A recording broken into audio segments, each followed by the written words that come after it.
Hello everybody, कैसे हो आप सब। आप सबका स्वागत है फिर से हिमास JRF मंत्रा पे। होप करती हूँ कि इतने दिनों के बाद वीडियो डाल रही हूँ तो कोई नाराजगी नहीं होगी, क्योंकि थोड़ी सी बिजी थी और चीज़ें शेड्यूल जो है वो बहुत ज़्यादा बिजी चल रहा था। घर में भी एक दो चार जो है वो घटनाएं साथ साथ चल रही थी, तो चीज़ें हैंडल करना मेरे से मुश्किल हो रहा था। इसलिए जो है वो आज मैं वीडियो डाल रही हूँ। I know this is strange कि इतने टाइम के बाद, मतलब 4 से 5 दिन का गैप लेके मैं डाल रही हूँ, बट आई एम सॉरी। मेरी खुद की बहुत सारी मजबूरियां हैं जिनसे हट के जो है वो मैं तैयार कर रही हूँ। और उसके अलावा क्लासेस जो है वो स्टार्ट हो चुकी हैं कॉलेज की, तो दैट्स वाई अब एक दिन जो है वो वीडियो आया करेगी यूनिट की, और सेकंड डे जो है वो वीडियो आया करेगी हमारी PYQ सीरीज की। यानी मैं कंटेंट वीडियो और PYQ सीरीज की जो वीडियो है ना वो साथ साथ नहीं कर पाऊंगी। हालांकि मुझे पता है कि वो पहले भी मैं एक दिन छोड़ के एक दिन ही कर रही थी, जैसे एक दिन यूनिट की और दूसरे दिन उसी की कर रही थी। पर पहले मेरा प्लानिंग थी कि मैं एक वीडियो सुबह डालूं यूनिट की और शाम को डालूं ये PYQ की, लेकिन अभी ऐसा हो नहीं पाएगा। शेड्यूल बहुत बिजी होने वाला है और पहले थोड़ा सा मैं कम टाइम में थी, पार्ट टाइम में थी, लेकिन अभी मेरे को उस चीज़ में फुल टाइम जाना पड़ेगा। कोर्स एग्जाम्स बच्चों के भी हो चुके हैं और मेरे भी हो चुके हैं, तो अभी भाई अथॉरिटीज जो हैं वो फैकल्टी जो है वो नहीं मानेंगी, तो आई हैव टू गो। तो दैट्स वाई वीडियोस जो है वो मैं अपनी फुल लेंथ की कोशिश करके वीडियोस जो है वो एक रोज डलेगी, जिसमें एक यूनिट की होगी और दूसरे दिन की वीडियो जो है वो PYQ सीरीज की होगी। ठीक है, तो शुरू करते हैं आज की वीडियो को। आज का हमारा टॉपिक रहेगा यूनिट 2 का सबसे इजी टॉपिक आदिकाल, और सबसे इम्पोर्टेंट टॉपिक भी इसे माना जाता है। इम्पोर्टेंट टॉपिक क्यों माना जाता है कि इससे एक या दो क्वेश्चंस आते ही आते हैं, कंफर्म आते हैं। यानी कि इससे कम से कम हम 4 क्वेश्चंस आराम से बना सकते हैं, आते ही आते हैं। ठीक है, और अगर आप PYQ कर लेते हो ना, जो सीरीज मैं करवा रही हूँ आपको, अगर वो PYQs आप कर लोगे तो मेरे हिसाब से आपको जो है वो आगे दिक्कत नहीं आएगी आदिकाल में, क्योंकि आदिकाल पूरा कवर हो जाता है। ये जो PYQs हम 2015 के उठा रहे हैं, और 2015 के PYQs जो हैं वो ऐसे हैं भाई, उसके अंदर ऑलमोस्ट आदिकाल है। जैसे अभी हमारे यहाँ पैटर्न के हिसाब से टेक्स्ट बहुत आते हैं, उसके अंदर मतलब 2015-16 के क्वेश्चन पेपर जो थे उसके अंदर टेक्स्ट नहीं आते थे। उसके अंदर क्या आता था, ऑलमोस्ट आदिकाल, भक्तिकाल, या मान लीजिए आप यूनिट 2 का जो है 50% हिस्सा यूनिट 2 से निकलता था। तो अगर हम PYQ कर रहे हैं तो यूनिट 2 हमारी कंप्लीटली रेडी हो जाती है उससे। ठीक है, तो करते हैं शुरू। कल मैं PYQ की वीडियो डालूंगी, आज हम आदिकाल की डाल रहे हैं। ठीक है, चलिए करते हैं शुरू। तो आज का विषय जिसके अंदर हमारा हिंदी साहित्य का काल विभाजन और नामकरण जो है वो हम कंप्लीट कर चुके हैं। आदिकाल की विशेषताएं और साहित्यिक प्रवृत्तियां जो है वो हम साथ साथ करते चलेंगे। तो आज का टॉपिक हमारा ये रहेगा, आदिकाल की विशेषताएं, और जिसके अंदर हम क्या करेंगे, रासो साहित्य जो है वो हम लास्ट में करेंगे अगली वीडियो के अंदर। आदिकालीन हिंदी साहित्य का जैन साहित्य, सिद्ध और नाथ साहित्य, अमीर खुसरो की हिंदी कविता, विद्यापति और उसकी पदावली, यानी कि अमीर खुसरो की हिंदी कविता, विद्यापति और उसकी पदावली, लौकिक साहित्य और रासो साहित्य, ये टॉपिक हम अगली नेक्स्ट वीडियो के अंदर करेंगे, इसी कंटेंट वीडियो के अंदर ही नेक्स्ट वीडियो के अंदर करेंगे। ठीक है, चलिए करते हैं शुरू। सबसे पहले हम कुछ तथ्य जो हैं वो जान लेते हैं कि आदिकाल से संबंधित कुछ महत्वपूर्ण तथ्य जो है वो क्या हो सकते हैं, या क्या थे, वो कह सकते हैं क्या थे। ठीक है, देखो, प्राकृत की अंतिम अवस्था से ही हिंदी साहित्य का आविर्भाव माना जाता है, और उस समय जैसे गाथा कहने से प्राकृत का बोध होता था, वैसे ही दोहा या दूहा कहने से अपभ्रंश या प्रचलित काव्य भाषा का पद्य समझा जाता था। ठीक है, ये वैसे ये जो है ना प्राकृत की अंतिम अवस्था, ये रामचंद्र शुक्ल की, ये जो कोटेशन हमने अभी पढ़ी ये रामचंद्र शुक्ल के द्वारा बोली गई। आगे देखिए कि आचार्य रामचंद्र शुक्ल ने अपभ्रंश के लिए प्राकृताभास हिंदी, प्राकृत के आभास वाली हिंदी, प्राकृत की अंतिम अवस्था और पुरानी हिंदी जैसे शब्दों का प्रयोग किया है। हिंदी साहित्य का आदिकाल संवत 1050 से लेकर 1375 अर्थात महाराजा भोज के समय से लेकर हमीर देव के समय कुछ पीछे तक माना जा सकता है। किसके अकॉर्डिंग ये बात कही गई है, ये रामचंद्र शुक्ल ने कही है, जितनी भी बातें हम पढ़ रहे हैं। देवसेन कृत शावकाचार को हिंदी की प्रथम रचना माना जाता है। जॉर्ज ग्रियर्सन ने आदिकाल के अंतर्गत 9 कवियों को शामिल किया था। आचार्य शुक्ल ने आदिकाल को अनिर्दिष्ट लोक प्रवृत्ति का युग कहा, और आचार्य हजारी प्रसाद द्विवेदी ने इसको अत्यधिक विरोधी और व्याघातों का युग घोषित किया। ठीक है, देवसेन कृत शावकाचार को हिंदी की प्रथम रचना माना जाता है। उसके बाद जॉर्ज ग्रेडियर्सन ने आदिकाल के अंतर्गत कितने कवियों को शामिल किया? 9 कवियों को शामिल किया। आचार्य शुक्ल ने आदिकाल को अनिर्दिष्ट लोक प्रवृत्ति का युग कहा और आचार्य हजारी प्रसाद द्विवेदी ने इसको अत्यधिक विरोधी और व्याघातों का युग जो है वो घोषित किया। ठीक है, आप मेरे को बस 1 सेकंड दीजिए। एक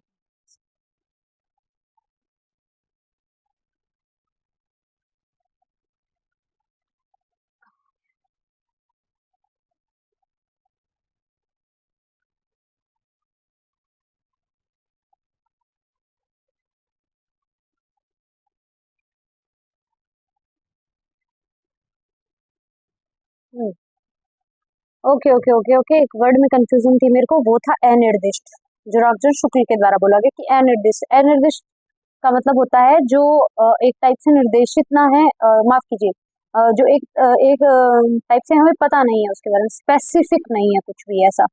आदिकाल को अनिर्दिष्ट लोक प्रवृत्ति का कहा, यानी कि किसी भी प्रकार की रचना जो है इसके अंदर आ सकती है। वो लोक साहित्य भी हो सकता है, वो कोई दरबारी काव्य भी हो सकता है, वो कोई कविता भी हो सकती है। इस प्रकार से अनिर्दिष्ट लोक प्रवृत्ति का क्या है, जिसका मतलब स्पेसिफिकली कुछ भी नहीं लिखा गया। जैसे भक्ति काल के अंदर अगर रचनाएं हो तो भक्ति काल से ही रिलेटेड होगी, भक्ति से ही रिलेटेड होगी, लेकिन आदिकाल में ऐसा कुछ नहीं था। तो ये इसलिए रामचंद्र शुक्ल ने इसको क्या कहा? अनिर्दिष्ट लोक प्रवृत्ति का युग कहा। और आचार्य हजारी प्रसाद द्विवेदी ने इसको क्या कहा? अत्यधिक विरोधी और व्याघातों का युग घोषित किया। ठीक है, आगे देखिए, आदिकाल का नामकरण और प्रस्तोता कौन थे? तो आदिकाल का नामकरण को क्या नामकरण किसके द्वारा किया गया? मोस्ट इंपोर्टेंट स्लाइड है। देखिए, चारण काल किसके द्वारा कहा गया? जॉर्ज ग्रेडियर्सन और एफ.ई. के द्वारा।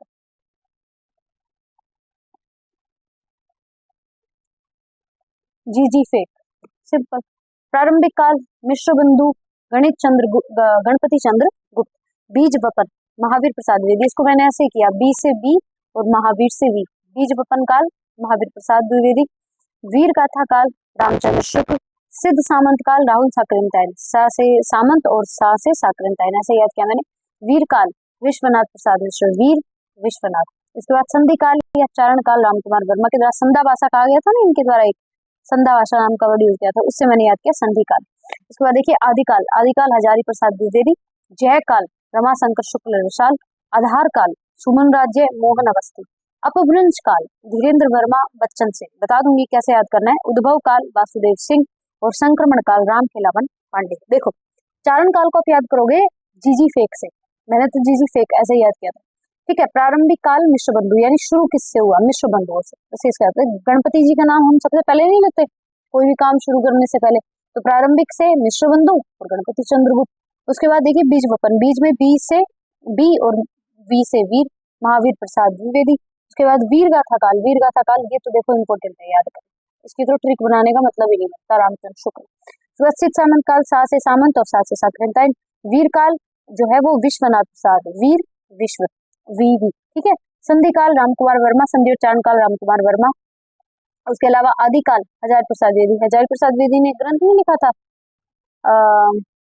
क्या लिखा था वो? हिंदी साहित्य का आदिकाल, ऐसा लिखा था, हिंदी साहित्य का आदिकाल करके लिखा था, तो उससे याद कर सकते हो आप, हिंदी साहित्य का आदिकाल से हजारी प्रसाद द्विवेदी। उसके बाद जयकाल, जयकाल रमा शंकर शुक्ल रसाल, यानी कि रमा और शंकर और जय, उन दोनों की जय हुई, रमा और शंकर की जय हुई। ठीक है, उसके बाद देखिए आधार काल, आधार काल सुमन राजे और मोहन अवस्थी। ठीक है, अपभ्रंश काल धीरेन्द्र वर्मा। अपभ्रंश क्या थी? एक भाषा थी, और भाषा के मोस्ट ऑफ भाषा वाली यूनिट में हमारे सबसे ज्यादा नाम क्या देखने मिला? भोलानाथ तिवारी और धीरेन्द्र वर्मा। धीरेन्द्र वर्मा से अपभ्रंश काल और बच्चन सिंह याद रख सकते हैं। उद्भव काल वासुदेव सिंह और संक्रमण काल राम खिलावन पांडे। ठीक है, संक्रमण से राम खिलावन पांडे और उद्भव वासुदेव से, अपभ्रंश काल धीरेन्द्र वर्मा और बच्चन सिंह। ठीक है, आगे देखिए हिंदी का प्रथम कवि और प्रस्तोता कौन थे? तो हिंदी का प्रथम कवि जो है कौन थे? पुष्यदंत को जो है वो माना शिव सिंह सेंगर ने, शालीभद्र सूरी को माना गणपति चंद्रगुप्त ने, स्वयंभू को माना रामकुमार वर्मा ने, सरहपा को माना राहुल साकरेंताय ने, अब्दुल रहमान को माना हजारी प्रसाद द्विवेदी ने, और विद्यापति को माना डॉक्टर बच्चन सिंह ने, और मुंज को माना चंद्रधर शर्मा गुलेरी ने। इंपोर्टेंट स्लाइड है भाई ये भी। ठीक है, पुष्यदंत को शिव सिंह सेंगर ने, शालीभद्र सूरी से गणपति चंद्रगुप्त, शालीग्राम मैंने तो ऐसे पता नहीं कैसे मैंने ट्रिक बना ली थी ऐसे ही कि सूरी से सूंड और गणपति की सूंड होती है, इस प्रकार से बनाया था मैंने, आप अपने हिसाब से देख लेना। ठीक है, स्वयंभू रामकुमार वर्मा और स्वयंभू यानी कि स्वयं कौन थे, रामकुमार ही जो है वो थे।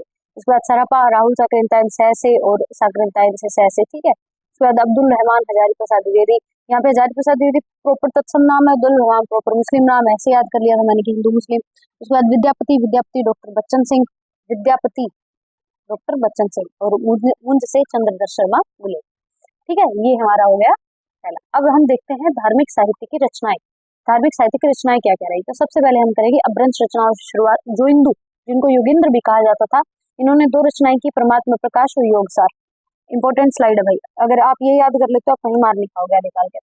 इंपॉर्टेंट क्या है, मोस्ट इंपॉर्टेंट स्लाइड है ये, ठीक है। आगे देखो, स्वयंभू, स्वयंभू पौंचड़ियो रिटनेमिचड़ियो स्वयंभू छंद, पुष्यदन, तिरसठी महापुरुष गुणालंकार, अनय कुमार चिड़ियो और दशर चिड़ियो, धनपाल भविष्यत कहा, मुनिराम सिंह पाहुर दोहा, हेमचंद्र सिद्ध हेम शब्दानुशासन, कुमारपाल चरित, योग शास्त्र, छंदानुशासन, देशी नाममाला कोश और द्व्याश्रय काव्य, जिंदत सूरी उपदेश रसायन रास, सोम प्रभु सूरी कुमारपाल प्रतिबोध, जैनाचार्य मेरुतम प्रबंध चिंतामणि और लक्ष्मीधर प्राकृत संगम, ठीक है। इसके अंदर जोइंदू हो गए, जोइंदू, शंभू, पुष्यदंत, और ये पूरी स्लाइड इंपॉर्टेंट है, मैं इसमें से आप कुछ नहीं कह सकती इंपॉर्टेंट है, ये ऑलमोस्ट सारे आए हुए हैं, पीवाईक्यूज में भी आए हुए हैं और अभी बिल्कुल जो लेटेस्ट पीवाईक्यू है उनमें भी आए हुए, ठीक है। तो जो हिंदू का और ये हमने कर लिया। आगे देखिए, सबसे पहले हम पढ़ेंगे स्वयंभू के बारे में। देखिए स्वयंभू जो है इसका क्या है समय, 783 से, याद रखना। तो जैन परंपरा का प्रथम कवि माना जाता है, जैन परंपरा के प्रथम कवि है, 783 जो है इनका क्या है समय है। इनके 3 ग्रंथ माने जाते हैं, पौंचड़ियु, रिठनेमिचड़ियु और शंभुचड़ियु। पौंचड़ियु में राम का चरित्र विस्तार से वर्णित है, जिसमें राम को अंत में मुनिंद्र से उपदेश के बाद जैन आदर्शों के अनुकूल निर्वाण प्राप्त करते हुए दिखाया गया है। जिस राम को हम हिंदू के रूप में देखते हैं उसको शंभू ने जो है अपने क्या बोलते हैं पौंचड़ियु के अंदर क्या बताया है, राम को जैन आदर्शों के अनुकूल निर्वाण प्राप्त करते हैं, यानी जैन आदर्शों के अनुकूल अपने शरीर को छोड़कर दिखाया गया। आगे देखिए, पौंचड़ियु 5 कांड तथा 83 संधियों वाला विशाल महाकाव्य है, ठीक है। कितने, 5 कांड और 83 संधियां। उसके बाद अपभ्रंश का आदि काव्य जो है इसे माना जाता है, क्या माना जाता है, अपभ्रंश का आदि काव्य। अपभ्रंश में सर्वप्रथम कड़वक पद्धति 7 अर्धालियों के बाद एक दोहा, यानी कि सर्वप्रथम कड़वक पद्धति का प्रयोग पौंचड़ियु में किया गया है। शंभू के पुत्र त्रिभुवन ने इसे 7 और संधियों को जोड़कर इसे 90 संधियों में पूर्ण किया। पहली बात तो शंभू के पुत्र कौन थे, त्रिभुवन, और इन्होंने क्या जोड़ा, 7 और संधियां जोड़ी और इसे कितना 90 संधियों के अंदर पूर्ण किया। उसके बाद देखिए, तुलसीकृत रामचरितमानस पर इसका प्रभाव पड़ा है। डॉक्टर भ्याणी ने इसे अपभ्रंश का कालिदास कहा है। किसको कहा गया अपभ्रंश का कालिदास, शंभू। अपभ्रंश में कृष्ण कथा के आरंभ का श्रेय भी शंभू को ही दिया जाता है। अपभ्रंश में कृष्ण कथा के आरंभ का श्रेय किसको दिया जाता है, शंभू को। मैं 1 मिनट पानी पी लेती हूँ, थोड़ा सा गला सूख रहा है मेरा, ठीक है, 1 सेकंड।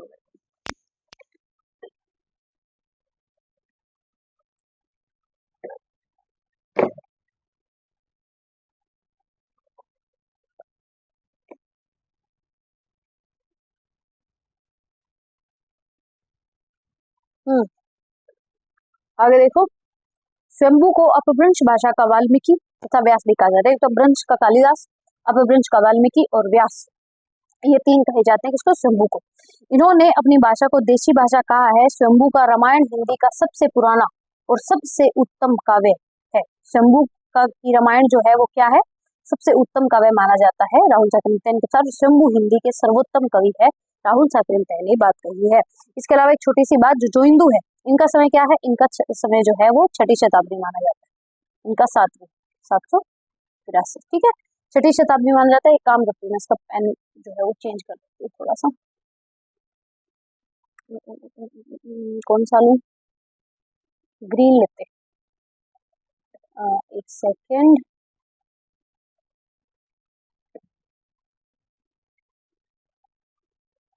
अभी ऑन हुआ है, अभी ऑन हुआ है नहीं, आई नो इट, हो गया। इरेजर छोड़िए, ये क्या है, 6ठी शताब्दी है और शंभू क्या है, 7वीं शताब्दी है, जो हिंदू। और अपभ्रंश बस इतना ही है। आगे देखिए, इन्होंने अपनी भाषा को देशी भाषा कहा है। शंभू हिंदी के सर्वोत्तम कवि किसके द्वारा, राहुल साकरिनतैन के, और शंभू का रामायण हिंदी का सबसे पुराना और सबसे उत्तम काव्य जो है वो माना जाता है, ठीक है। आगे देखिए, हाँ एक सेकंड, ये शायद यहाँ ना किसी वजह से वो हो गया। इनके समय को लेकर विवाद है। शिव सिंह सेंगर ने 7वीं शताब्दी और ओके पुष्यदंत है, सॉरी क्या है Pushyadant, I have to change the pencil, एक सेकंड गिव मी सेकंड।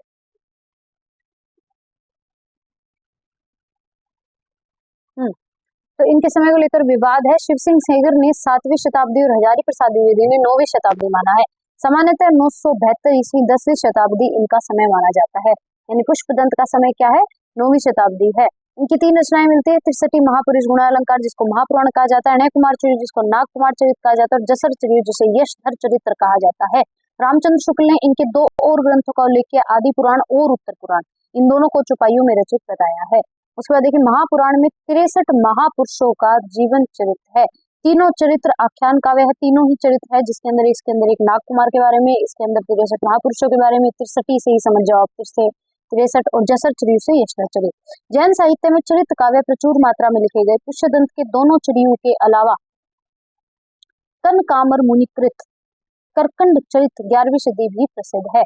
स्वयं अपभ्रंश में चौपाई 15 मात्राओं का एक छंद था। स्वयं को अभिमान मेरु, काव्य रत्नाकर, कवि कुल तिलक आदि उपाधियां इन्होंने दी है। डॉक्टर भ्याणी ने इन्हें अपभ्रंश का भवभूति कहा है। डॉक्टर भ्याणी ने अपभ्रंश का वाल्मीकि किसे कहा गया,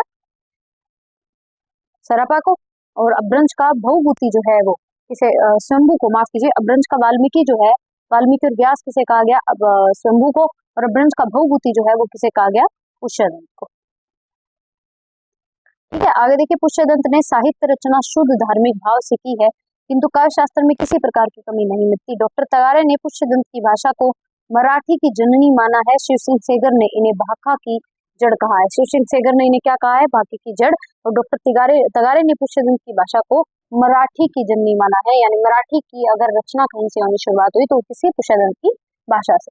ठीक है, आगे देखिए हेमचंद्र। हेमचंद्र का जन्म कब है, 1088। ठीक है, हेमचंद्र का जन्म 1088 और अपने समय के सबसे प्रसिद्ध जैन आचार्य थे। सबसे पहले जैन आचार्य कौन थे, शंभू, और सबसे प्रसिद्ध जैन आचार्य कौन थे, हेमचंद्र। गुजरात के सोलंकी राजा सिद्धराज जयसिंह और उनके भतीजे कुमारपाल के यहाँ इनका बड़ा मान था। इन्हें प्राकृत का पाणिनि जो है वो कहा जाता है। क्या कहा जाता है, प्राकृत का पाणिनि। जितने भी चीजें उठाई ना मैंने दृष्टि वाली किताब से ही उठाई है। उसके बाद देखिए इन्हें अपभ्रंश के भाषिक और व्याकरणिक रूप का स्पष्ट और सुव्यवस्थित और मानक विवेचन किया। राजा सिद्धराज के समय में रचित सिद्ध हेम शब्दानुशासन प्राकृत व्याकरण इनका प्रसिद्ध व्याकरण ग्रंथ है। सबसे प्रसिद्ध इनका व्याकरण ग्रंथ कौन सा माना जाता है, सिद्ध हेम शब्दानुशासन। इसमें संस्कृत, प्राकृत और अपभ्रंश तीनों को उदाहरणों के रूप में समावेश किया गया है। अपने व्याकरण के उदाहरणों के लिए हेमचंद्र ने भट्टी के समान एक दव्याश्रय काव्य की भी रचना की है, जिसके अंतर्गत कुमारपाल चरित नामक एक प्राकृत काव्य भी है। इस काव्य में भी अपभ्रंश के पद रखे गए हैं। किसके द्वारा दी गई है कोटेशन, रामचंद्र शुक्ल के अनुसार। इनके अन्य ग्रंथ है योग शास्त्र, छंदानुशासन, देशी नाममाला कोश और दव्याश्रय काव्य। ठीक है, अगली देखिए, अगले हम प्राकृत पेंगलम के बारे में जानेंगे। प्रशस्ति मूलक मुक्त काव्य है, ये क्या है,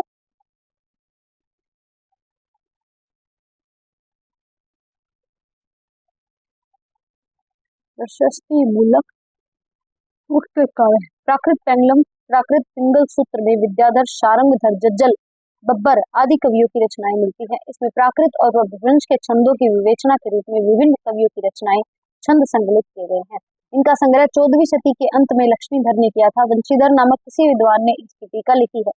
वंशीधर नामक किसी विद्वान ने क्या है, इसकी टीका लिखी है और इसका संग्रह 14वीं सदी में किसके द्वारा किया गया, लक्ष्मीधर के द्वारा, प्राकृत पेंगलम का। ठीक है, आदिकाल में लिखा गया वैष्णव साहित्य बहुत ही कम मात्रा में उपलब्ध है, लेकिन प्राकृत पेंगलम के अनेक छंदों में विष्णु के विभिन्न अवतारों से संबंधित पंक्तियां मिलती है। इसी प्रकार हेमचंद्र के प्राकृत व्याकरण में संकलित अपभ्रंश दोहों में भी कृष्ण, राधा, दशमुख आदि की चर्चा आती है। यानी रचा तो गया होगा पर अनुपलब्ध है। प्राकृत पेंगलम में संकलित कवि बब्बर के पद्यों में सुखी और संपन्न जीवन क्या है का चित्रण मिलता है। प्राकृत पेंगलम में वर्णित 8 छंदों के आधार पर आचार्य शुक्ल ने हमीर रासों की कल्पना की और इसके रचयिता शारंगधर को माना। यह प्रशस्ति मूलक मुक्तक काव्य है। ठीक है, आगे देखिए सिद्ध और नाथ साहित्य। तो इसके अंदर सरपा के द्वारा दोहा को चर्या गीत रचा गया, शब्रपा के द्वारा चर्यापाद, लुइपा के द्वारा बुद्धोद अभिसमय और गीतिका, डोम्बिपा के द्वारा डोंबी गीतिका, योगचर्या और रक्षादूत को पेश को रखना, जो क्या थे, नाथ साहित्य से आते हैं। संस्कृत ग्रंथ इन्होंने लिखे सिद्ध सिद्धांत पद्धति, विवेक मार्तंड, शक्ति संगम स्तर, निरंजन पुराण, विराट पुराण, गोरक्षस्तक, योग सिद्धांत और योग चिंतामणि। ठीक है, आगे देखिए, सबसे पहले हम सिद्धों के बारे में जानते हैं। सिद्ध एक्चुअली थे क्या, क्या सिस्टम था। सिद्धों की संख्या कितनी मानी जाती है? 84। नाथों की संख्या कितनी मानी जाती है? 9। इनका केंद्र क्या था? श्री पर्वत। सिद्धों ने संधा भाषा शैली का प्रयोग किया, जो रामकुमार वर्मा ने बताया था। इसका प्रभाव नाथों में से होता हुआ भक्तिकालीन निर्गुण संत कवियों पर पड़ा और उन्होंने उलट बादशाह लिखी। सिद्धों की भाषा को संधा भाषा का नाम मुनिगत और अद्वै वज्र ने दिया। आचार्य रामचंद्र शुक्ल ने 84 सिद्धों के नाम इस प्रकार दिए हैं। लुइपा, तो लुहिपा वैसे लिखा हुआ है, लेकिन ये सबसे पहले है कौन है? लुइपा। फिर लीलापा, फिर विरूपा, फिर डोम्बिपा, फिर शब्रपा, फिर सरहपा, फिर कंकालिपा। देखो, आपको एक छोटी सी बात बता कि शुरू के जो है वो 10, 1 2 3 4 5 6 7 मीनपा, गोरक्षपा और चौरंगीपा, ये जो है आप 10 याद कर लीजिए और लास्ट के 10 याद कर लीजिए। और कौन से हैं इसके अंदर? एक तो है ना ये मणिभद्रपा और कनकलापा, ये दो ही जो है वो सिद्ध के अंदर वो मानी जाती है, स्त्रियां मानी जाती है। आगे देखिए, एक लक्ष्मीकरा भी थी। कौन कौन थी? मणिभद्रपा, कनकलापा और लक्ष्मीकरा, ये 3 जो है वो कौन थी? स्त्री थी, ये भी याद रखना। उसके अलावा हमको लास्ट वाले याद रखने हैं, जिसमें नागबोधिता, दरिकपा, पुतलिपा, पनहपा, कोकालिपा, अनंगपा और समुद्रपा और भलीपा। इस प्रकार से करके कितने हैं? 84 सिद्ध जो है वो। वैसे अगर आप चाहो तो इसको पूरी का स्क्रीनशॉट ले लो, अगर आपसे याद हो सके तो आप बहुत अच्छा है, कीजिए। अगर फिर भी आपको याद नहीं हो रहे तो शुरू के 10 और लास्ट के 10 जो है वो अच्छे तरीके से याद कर लीजिए। उसके बाद देखते हैं नवनाथ। नाथ कौन? तो गोरक्ष सिद्धांत संग्रह के अनुसार कौन से नवनाथ थे? नागार्जुन, जड़ भरत, हरिश्चंद्र, सत्यनाथ, भीमनाथ। ये भारतेंदु हरिश्चंद्र नहीं है, ये हरिश्चंद्र थे, सत्यवादी हरिश्चंद्र कहा जाता है। कोई थे, मेरे को याद नहीं अभी। गोरक्षनाथ, चरपटनाथ, जलंधरनाथ और मलयाज। ठीक है, उसके बाद रामकुमार वर्मा के अनुसार कौन थे? आदिनाथ, मत्स्येंद्रनाथ, गोरखनाथ, गहणीनाथ, चरपटनाथ, चौरंगीनाथ, ज्वालेंद्रनाथ, धत्रीनाथ, गोपीचंदनाथ और चरकानाथ। आपको एक छोटी सी बात बताऊं, बड़ी इंटरेस्टिंग बात है, इंटरेस्टिंग जो है वो स्टोरी है, ये छोटी सी है, ज्यादा बड़ी नहीं, बताती हूँ आपको। क्या है कि जब करीब आप ये समझ लीजिए मैं हो गई कोई 11-12 साल की, उस टाइम पे मेरे को नहीं पता, बच्चों को कार्टून देखना, जैसे छोटा भीम हो गया, मैं आपको सच बता रही हूँ, आपको यकीन नहीं होगा, लेकिन छोटा भीम और डोरेमोन ये वगैरह सब देखते थे, मुझे भी बहुत पसंद था, ऐसी बात नहीं है। लेकिन उस समय पे मुझे जो सबसे ज्यादा पसंद है वो पता है क्या है? मेरे फादर के पास था कीपैड वाला फोन, सिंपल फोन था बिल्कुल। उसके अंदर पापा ने उस टाइम पे, देखो बेटा, ना तो पेन ड्राइव का सिस्टम था, ना ऐसे फोन का वगैरह का हार्ड डिस्क का कुछ था, चिप थी एक, कितने जीबी की बताऊं, होगी कोई 16 जीबी के करीब, कुछ ऐसा था, वो चिप थी। वो चिप जो है वो फोन के अंदर इजेक्ट की हुई थी, और उस चिप के अंदर क्या है, एक तो गोरखनाथ का प्रॉपर नाटक, कैसे उनका जन्म हुआ, कैसे मत्स्येंद्रनाथ जो लिखा ना, मच्छिंद्रनाथ का, मच्छंद्रनाथ, गुरु मच्छंद्रनाथ, तो मत्स्येंद्रनाथ की कथा, फिर मत्स्येंद्रनाथ ने गोरखनाथ को कैसे पाला, ये कथा, और उसके लायक गोगा जी, हरवीर गोगा जी कथा, और तीसरी थी बाबा रामदेव। बाबा रामदेव वो वाले नहीं, पतंजलि वाले नहीं, बाबा रामदेव जो रुनीचा में जिनकी झोंक लगती है, जो राजस्थान और हरियाणा से है ना, वो अच्छे तरीके से जानते हैं इनको। तो ये 3 नाटक जो है वो मैंने अपना पूरा बचपन इन तीनों नाटकों को देखते हुए और इनके तीनों के भजन गाते हुए जो है वो मैंने निकाले, और बहुत जबरदस्त है, ऐसी बात नहीं, बहुत ही अच्छे लगते थे मेरे को। आज भी अगर मैं देखूँ तो आज तो देखो, चलो जनरेशन जैसे जैसे जनरेशन गैप आता जाता है, और जैसे जैसे हम बिजी होते जा रहे थे, ये चीजें नहीं अब हमको याद आती, लेकिन उस समय पे इतना चावल में छुपा छुपा के देखती थी। पापा देखने नहीं देते थे, स्क्रीनिंग टाइम बहुत कम था, था ही नहीं। किताबें पढ़ी है मैंने अपने पूरे बचपन के अंदर, स्क्रीन टाइम था ही नहीं, लेकिन उसके बावजूद भी जितना भी मैंने देखा है वो गोरखनाथ के भजन देखे हैं, सत्यवादी हरिश्चंद्र के सांग सुने हैं, रागनियां सुनी है, सुपने में ससुराल डिगर गया, कोने तन में बाकी रहे, के बुझो भी मत ना पूछो, कोने तन में बाकी रहे, सुपने में ससुराल डिगर गया, बांध के साफा खाकी रहे। मतलब मैं आपको क्या ही बताऊं, मेरा बचपन, मैं अपने बचपन को गोल्ड मानती हूँ कि मैंने अपने बचपन में ना तो कोई स्क्रीन टाइम मेरे पास था, ना कोई फोन का चक्कर था। मेरे बचपन में अगर मैंने कुछ चीजें देखी है तो वो है किताबें पढ़ी है मैंने, बहुत बहुत किताबें पढ़ी है, मैं आपको बता रही हूँ, बहुत ज्यादा किताबें पढ़ी है मैंने, क्योंकि उस टाइम पे ऐसे फोन वोन का चक्कर था ही नहीं, सिर्फ किताबें थी, और वही मेरे जीवन का आधार थी। आज जो किताबें रखी रहती हैं पढ़ नहीं पाती हूँ, पहले उस समय ऐसे था कि एक किताब को 4-4 5-5 बार चाट जाती थी, मैं पूरा पढ़ लेती थी, उसके बावजूद भी मन नहीं भरता था, फिर पढ़ लेती थी उनको, ऐसा सिस्टम। और ऐसा नहीं था कि किताबें स्पेसिफिक थी, जो किताब आ गया था वो पढ़ लेती थी मैं। तो किताबें पढ़ी है मैंने, और ये ऐसे नाटक देखे हैं गोरखनाथ के। तो गोरखनाथ का जब नाम आता है ना, तो गोरखनाथ मत्स्येंद्रनाथ, जहाँ पर ये विद्वान जो विवाद कर रहे हैं आपस में किसका क्या नाम था कैसे था, मैं मन में कर रही, मेरे को इस विवाद से कोई मतलब ही नहीं है।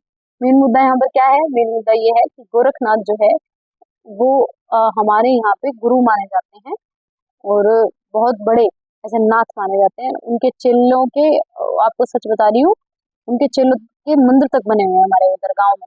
पहले थे, अब हम गांव में ही रहते हैं, जैसे पहले रहते थे वहां पे मंदिर तक बने हुए हैं, बकायदा मंदिर बने हुए हैं और गोरखनाथ की पूजा होती है। लेखक नहीं माना गया उनको, गुरु माना गया, नाथ जो है उनको कहा गया है। ठीक है, चलिए। हाँ, मेरे को पता है यह तो कंटेंट बात होगी, मेरा मन किया मैंने बता दिया, बहुत टाइम से मन में थी। आगे देखिए आदिनाथ। आदिनाथ को बाद के संतों ने क्या है, शिव माना है। शिव क्या माना है कि शिव के अवतार थे ये। उसके बाद देखिए मत्स्येंद्रनाथ। मत्स्येंद्रनाथ का वास्तविक नाम विष्णु शर्मा माना गया है। इनका इनकी संस्कृत रचना काल ज्ञान निर्णय का संपादन प्रबोध चंद्र बागची ने किया है। अभिनव गुप्त ने अपने ग्रंथ तंत्रालोक में इनकी वंदना की। ठीक है, अगली स्लाइड पे आते हैं। सबसे पहले आते हैं सरहपा पे। सरहपा प्रथम सिद्ध। सरहपा को हिंदी का प्रथम कवि भी माना जाता है। सरहपा का सरोज वज्र, राहुल भद्र आदि नामों से भी जाना जाता है। डॉक्टर वी भट्टाचार्य ने इन्हें बांग्ला भाषा का प्रथम कवि कहा है, यानी कि हिंदी का प्रथम कवि, और वी भट्टाचार्य के अनुसार बांग्ला का भाषा का भी प्रथम कवि जो है वो माना गया। इनके 32 ग्रंथ बताए जाते हैं, जिनमें दोहा कोश प्रसिद्ध है। चर्या गीत कोश इनकी उल्लेखनीय रचना है। हिंदी में सर्वप्रथम छुपाई और दोहा पद्धति का प्रयोग जो है इनकी रचनाओं में मिलता है। बच्चन सिंह ने लिखा है, आक्रोश की भाषा का पहला प्रयोग सरहपा में ही दिखाई देता है। आगे देखिए शबरपा। शबरपा 780 ईस्वी। आगे देखिए शबरपा सरहपा के शिष्य थे। जन्म 780 ईस्वी में माना गया है। शबरों की वेशभूषा के रहने के कारण इनका नाम शबरपा पड़ा। इनका प्रसिद्ध ग्रंथ कौन सा है, चर्यापद है। चर्यापद एक प्रकार का गीत है जो प्राय अनुष्ठानों के समय गाया जाता है। चर्यापद संध्या भाषा शैली की के दृष्टिकूट में लिखी गई है और दृष्टिकूट के दोहरे अर्थ होते हैं। दृष्टिकूट पद कौन से होते हैं, जिनके दो अर्थ होते हैं। उसके बाद देखिए लुइपा। लुइपा का समय क्या है, 773 ईस्वी। इनकी रचनाओं में रहस्यवादी स्वर की प्रमुखता है। लुइपा शबरपा के शिष्य थे और सिद्धों में लुइपा का स्थान सबसे ऊंचा और सम्मानजनक स्थान माना जाता है। इन्हें सहज धर्म का प्रथम आचार्य भी माना जाता है। बुद्धोदय, अभिसमय विभाग और गीतिका इनके प्रमुख ग्रंथ है। उड़ीसा के राजा दारिपा और इनके मंत्री डोंगिपा लुइपा से प्रभावित हो गए, इनके शिष्य बन गए थे। ठीक है, आगे देखिए आचार्य हजारी प्रसाद द्विवेदी के अनुसार नाथ पंथ या नाथ संप्रदाय के सिद्ध मत, सिद्ध मार्ग, योग संप्रदाय, अवधूत मत या अवधूत संप्रदाय नाम भी प्रसिद्ध है। आचार्य शुक्ल के अनुसार, सारी कोटेशन इंपोर्टेंट है, ऐसा नहीं किसी को छोड़ो, सारी कोटेशन अच्छी तरीके से याद कर लेना। आचार्य शुक्ल के अनुसार गोरखनाथ के नाथ पंथों का मूल भी बौद्धों की यही वज्रयान शाखा है। 84 सिद्धों में गोरखनाथ भी गिन लिए गए हैं, पर यह स्पष्ट है कि उन्होंने अपना मार्ग अलग कर लिया। इस पर डॉक्टर नगेंद्र ने कहा कि सिद्धों की महामार्गी भोग प्रदान योग साधना की प्रतिक्रिया स्वरूप आदिकाल में नाथ पंथ की हट योग साधना प्रारंभ हुई।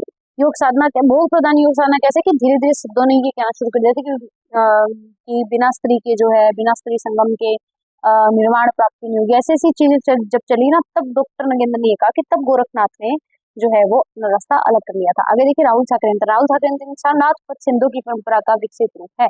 राम कुमार वर्मा के अनुसार नाथों का समय 12वीं शताब्दी से 14वीं शताब्दी के अंत तक है। ठीक है, अगला देखिए। सबसे पहले आते हैं गोरखनाथ पे। मत्स्येंद्रनाथ के शिष्य थे मिश्रबंधु ने हिंदी का प्रथम गद्य लेखक कहा। हिंदी का प्रथम कवि किसे कहा गया, सरहपा को, और हिंदी का प्रथम गद्य लेखक किसे कहा गया, गोरखनाथ को। ठीक है, इनका समय जो है राहुल ठाकरे ने 845 ईस्वी, सारी इंपोर्टेंट है, ये पूरा इंपोर्टेंट कोटेशन है। हजारी प्रसाद द्विवेदी ने 9वीं, पीताम्बर दत्त बड़तवाल ने 11वीं सदी और रामचंद्र शुक्ल और राम कुमार वर्मा ने इसे 13वीं सदी के अंदर माना। उसके बाद देखिए डॉक्टर पीताम्बर दत्त बड़तवाल की खोज में 40 पुस्तकों का पता चला था, जिन्हें गोरखनाथ द्वारा रचित बताया जाता है। डॉक्टर पीताम्बर दत्त बड़तवाल ने बहुत छानबीन के बाद इनके प्रथम 14 ग्रंथों को असंदिग्ध रूप से प्राचीन माना, क्योंकि इनका उल्लेख प्राय सभी प्रतियों में मिला। इसका संपादन गोरखवाणी के नाम से किया गया। किसके द्वारा, डॉक्टर पीताम्बर दत्त बड़तवाल के द्वारा। 14 ग्रंथ जो है वो निम्न है, जैसे देखिए शब्दी पद, शिष्य दर्शन, प्राण संकलन, नरवे बहुत, आत्मबोध, अभय मात्रा योग, 15 तिथि, सप्तवार, मच्छिंद्र गोरख बोध, रोमावली, ज्ञान तिलक, ज्ञान ज्योतिषा और पंचमात्रा। अब इसको याद कैसे करना, देखो शब्द और पद सुनकर शिष्या दर्शन के लिए जाती है अपने प्राणों का संकलन करके। शब्द और पद सुनकर शिष्या दर्शन के लिए जाती है अपने प्राणों का संकलन करके। वहां उसे नरवे बोध और आत्मा का बोध होता है, तो वहां पर उसे अभय मिलता है। तो वो 15 तिथि और 7 वारों तक गुरु मच्छिंद्र गोरखनाथ की रोम रोम से ज्ञान का तिलक करते हुए, ज्ञान 34 बार बोलते हुए पंच मात्रा में लीन हो जाती है, पंच तत्वों में लीन हो जाती है। मैंने ऐसे याद किया था, आप अपनी मर्जी से कर सकते हो, मैं ट्रिक बता दी। अब देखिए इनके संस्कृत भाषा में लिखे गए ग्रंथ कौन से थे? सिद्ध सिद्धांत प्रवृत्ति, विवेक मार्तंड, शक्ति संगम स्तर, निरंजन पुराण, विराट पुराण, गोरक्ष स्तर, योग सिद्धांत प्रवृत्ति और योग चिंतामणि आदि। आचार्य हजारी प्रसाद द्विवेदी के अनुसार शंकराचार्य के बाद इतना प्रभावशाली, इतना महिमान्वित भारतवर्ष में दूसरा नहीं हुआ। भारतवर्ष के कोने कोने में उनके अनुयायी आज भी पाए जाते हैं और भक्ति काल आंदोलन के पूर्व सबसे शक्तिशाली धार्मिक आंदोलन गोरखनाथ का भक्ति मार्ग था। गोरखनाथ ने अपने युग के सबसे बड़े नेता थे। किसके द्वारा कहा गया? आचार्य हजारी प्रसाद द्विवेदी के द्वारा। आगे देखिए अन्य उल्लेख्य ग्रंथ कौन से थे? चुरंगीनाथ गोरखनाथ के शिष्य थे। भक्तों में ये पूर्ण भगत के नाम से प्रसिद्ध हुए। इन नाथों को इन नाम से भी जाना जाता है। मच्छेंद्रनाथ को मीरनाथ, मच्छंदरनाथ, चौथे बोधिसत्व अवलोकितेश्वर, और उसके बाद जलंधर जलंधर बालनाथ, नागार्जुन रसायनी, चुरंगीनाथ पूर्ण भगत, नागार्जुन, गोरखनाथ, चरपट और जलंधर का नाम नाथ और सिद्ध दोनों में गिना जाता है। Most important slide, Nagarjun, Gorakhnath, Charpatnath और जलंधरनाथ आदि का नाम नाथ और सिद्ध दोनों के नाम से गिना जाता है। ठीक है, आगे देखिए जैन साहित्य। जैन साहित्य इंपोर्टेंट स्लाइड है ये। देवसेन, देवसेन के द्वारा शावकाचार, बृहत नए चक्र, दर्शन सार, आराधना सार, तत्व सार, भाव संग्रह और साव्य धर्म दोहा। उसके बाद देखिए शालिभद्र सूरी, बुद्धिरास, भरतेश्वर बाहुबली रास, आसकू कवि, चंदन बाला रास, जीव दया रास, विनय चंद्र सूरी के द्वारा नेमिनाथ चौपाई, जिन धर्म सूरी के द्वारा स्थूलीभद्र रास और मुनि सुमतिकर्ण के द्वारा नेमिनाथ दास। ठीक है, उसके बाद विजय सेन सूरी, विजय सेन सूरी के द्वारा रेवंतगिरी रास, कल्हण, आबू रास, जिनचन सूरी, फागु, राजशेखर सूरी, श्री नेमिनाथ फागु, देहलण, गए सुकुमार रास, विरह देशवारी फागु, चंद्रमुनि पुराण सार, योग चंद्रमुनि और योग सार। ठीक है, उसके बाद देखिए जैन साहित्य में रास काव्य परंपरा प्रसिद्ध रही। उसमें संबंधित मुख्य तथ्य जो है इस प्रकार। सबसे पहले जैन साहित्य के अंदर प्राचीनतम ग्रंथ कौन सा था? रिपुदारण रास, संस्कृत भाषा में लिखा गया 905 ईस्वी के अंदर। डॉक्टर दशरथ ओझा ने इसका क्या समय माना है? 205 माना है। किसने माना है? दशरथ ओझा ने। ठीक है, आगे देखिए अपभ्रंश में प्रथम उपदेश रसायन रास जिनदत्त सूरी, हिंदी में प्रथम भरतेश्वर बाहुबली रास शालिभद्र सूरी, प्रथम धर्मेत्र रास संदेश रासक अब्दुल रहमान के द्वारा, हिंदी का प्रथम ऐतिहासिक रास पंच पांडव चरित रास शालिभद्र सूरी 2 के द्वारा 1350 में लिखा गया। और डॉक्टर नगेंद्र ने देवसेन प्रीत सावकाचार को हिंदी की प्रथम रचना माना है। अपभ्रंश में प्रथम उपदेश रसायन रास जिनदत्त सूरी का, हिंदी में प्रथम भरतेश्वर बाहुबली रास शालिभद्र सूरी का, धर्मेत्र रास संदेश रासक अब्दुल रहमान का, हिंदी का प्रथम ऐतिहासिक राज पंच पांडव चरित रास के द्वारा शालिभद्र सूरी 1350। और डॉक्टर नगेंद्र ने देवसेन प्रीत सावकाचार को हिंदी की प्रथम रचना माना है। ठीक है, अगला देखिए देवसेन। देवसेन का शावकाचार है 933 ईस्वी के अंदर लिखा गया। उसके बाद देवसेन का प्रसिद्ध ग्रंथ शावकाचार है और आचार्य शुक्ल के अनुसार इनकी भाषा अपभ्रंश का अधिक प्रचलित रूप लिए हुए है। जैसे जो जिन शासन भासी सोमई कहिए सारू, जो पालई सही भाव करी सो सरी पाई पर। शावकाचार ने 200-250 दोहों में श्रावक धर्म का वर्णन किया और गृहस्थ जीवन धर्म उस वर्णन का केंद्र है। इनका एक अन्य ग्रंथ दब सहाय प्रवास, द्रव्य स्वभाव और प्रयास जो है प्रकाश भी दोहों में है। इन्होंने इसमें बृहत नए चक्र भी कहा जाता है और बाद में शुभ करके कहने से माइल धवल में इसे गाथा बंद प्राकृत भाषा में कर दिया गया था। इनका नए चक्र भी प्रसिद्ध ग्रंथ है, लघु नए चक्र और नए चक्र। देवसेन ने अपने ग्रंथ दर्शन सार में जैन धर्म के अनेक संघों की उत्पत्ति लिखी है और उन्हें जैनाभास का नाम दिया है।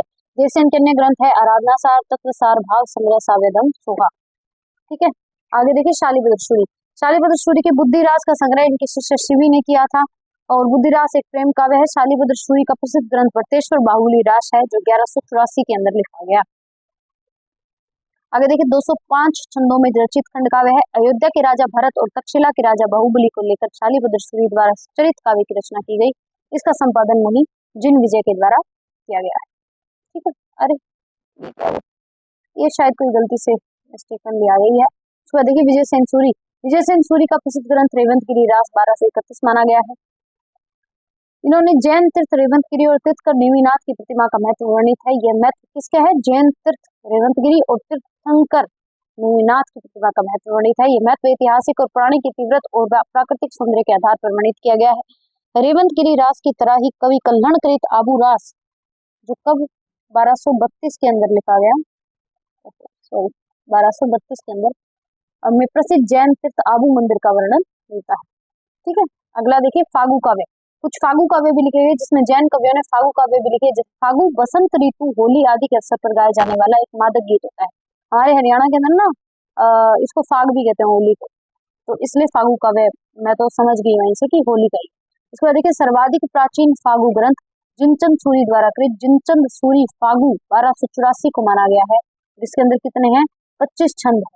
स्थूलीभद्र फागु को इस काव्य परंपरा का सर्वाधिक सुंदर ग्रंथ माना गया है। विरह देसावरी फागु व श्री नेमिनाथ फागु राजशेखर सूरी के द्वारा लिखा गया इसी परंपरा के अंदर चर्चित ग्रंथ है। श्री नेमिनाथ फागु का प्रमुख रस श्रृंगार है और नेमिनाथ फागु 1350 ईस्वी की रचना है और इसमें नेमिनाथ और राजल के विवाह का वर्णन है। संपूर्ण काव्य मात्र 27 छंदों में लिखा गया है। वसंत विलास फागु धर्मित्र फागु ग्रंथ है। ठीक है, अगला देखिए, बस यहाँ पे हमारी स्लाइड होती है आज की खत्म। आज की क्लास भी हमारी इसी के साथ खत्म होती है। कल हम आदिकाल का पार्ट 2 माफ कीजिए परसों जो है वो आदिकाल के पार्ट 2 की वीडियो आ जाएगी। कल जो है वो वीडियो हमारी इसकी रहेगी आदिकाल की, मैं ये रात को रिकॉर्ड कर रही हूँ, आपको भी बताया। ठीक है, तो कल मैं ये आदिकाल वाली वीडियो डाल के परसों जो है वो PYQ सीरीज आएगी और उससे अगले दिन आदिकाल का पार्ट 2 आएगा जिसके अंदर हम रासो काव्य और बाकी जो चीजें हमारी बची थी लौकिक साहित्य वगैरह वो हम करेंगे। ठीक है, इसके साथ हम आज की क्लास को करते हैं खत्म। अगर किसी को कोई भी सजेशन मेरे को देना हो तो मुझे मेल कर सकते हैं। उसके अलावा जो है मेरे टेलीग्राम पे आप ज्वाइन हो सकते हैं, जिससे आपको कोई भी अपडेट जो है वो फर्दर अपडेट जो है वो मिलती रहेगी। ठीक है, किसी को कोई सजेशन देने हो, किसी को कंफ्यूजन हो तो मुझे कमेंट बॉक्स के अंदर जरूर बताना और हाँ फीडबैक जरूर देना क्लास का, ताकि मुझे अपनी गलतियों के बारे में पता चल सके और मैं जो है वो आगे इन चीजों का ध्यान रखूं। ठीक है, इसी के साथ अपनी क्लास को करते हैं खत्म। आप सबका बहुत बहुत धन्यवाद। अगर किसी को कोई भी फीडबैक देना हो, मैं दोबारा बोल रही हूँ, मुझे मेल कर देना और टेलीग्राम चैनल पे भी आप ज्वाइन हो सकते हो। ठीक है, इसी के साथ करते क्लास खत्म। गुड नाइट एवरीबॉडी, सॉरी आप सबको तो बाय बाय एवरीबॉडी। मिलते हैं नेक्स्ट क्लास के अंदर, तब तक के लिए टेक केयर, बाय बाय।